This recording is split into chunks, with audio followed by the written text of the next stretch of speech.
Isa sa mga hudyat ng Kapaskuhan sa ating bansa ang iba't ibang kulay ng mga palamuti sa tahanan at may ilaw na Christmas lights sa mga pasyalan. At isa sa ating tradisyon ang pagpapailaw ng Christmas tree tulad na lamang ng mga giant Christmas tree na sinimulan ng pailawan mula sa Pasay at Marikina City. Panoorin po natin ito.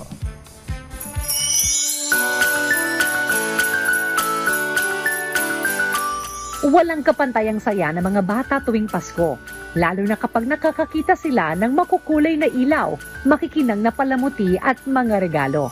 At dahil ramdam na ng marami ang papalapit na Pasko, pinailawan ng dalawang higanteng Christmas tree, hudyat ng kanilang maagang selebrasyon ng Pasko.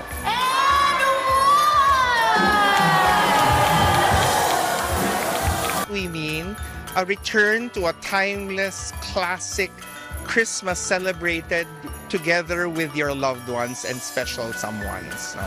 That's what we wish that the Filipino public and our customers experience. No? That they spend time in our malls creating special memories. Ang 65-foot Christmas tree sa Pasay City ay napuno ng pula at dilaw na Christmas balls, kumikislap na ornaments at pailaw.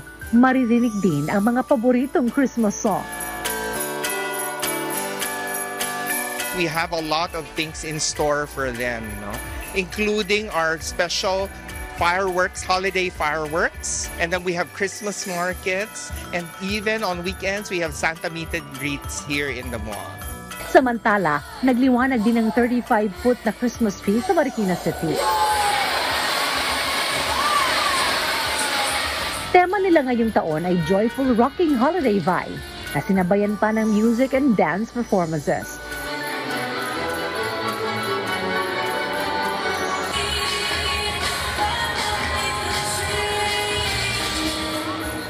Celebration of family togetherness, meaningful connections, and the joy we shared with our friends and loved ones. From the City Government of Marikina, we wish everyone a bright, meaningful, and truly Merry Christmas.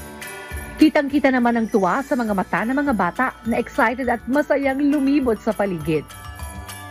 I'm very excited so we can spend time with our families and get gifts and celebrate the birthday of Jesus Christ. Kung naghahanap kayo ng perfect pasyalan ngayong Pasko, sama-sama nating bisitahin ang mga pasyalang mas magpaparamdam sa atin ng pagmamahalan at pasasalamat na siyang tunay na diwa ng Pasko.